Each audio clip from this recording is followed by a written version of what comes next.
मैं ज्ञानलाल श्रीवास मिट्ठू मुड़ा दुर्गा चौक ले सब्बो रेडियो सुनोइया संगवारी मन ला मोर जय जोहार। हमर देश में ऑपरेशन सिंदूर चलिस तो हमर देश के वीर सैनिक मन ला बहुत बहुत बधाई शुभकामना।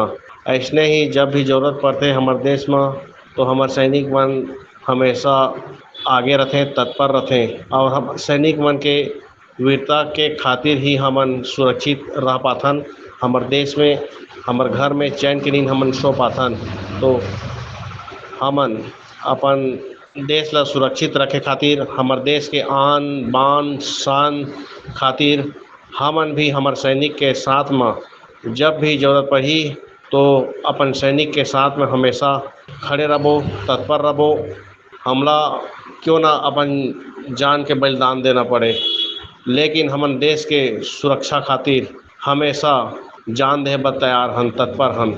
और हमर देश के वीर सैनिक मन और हमर देश के महिला सैनिक भी हवय जे मन के बहादुरी ला अभी ऑपरेशन सिंदूर में देखे बर मिलिस।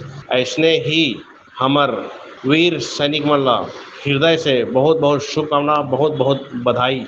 जय भारत।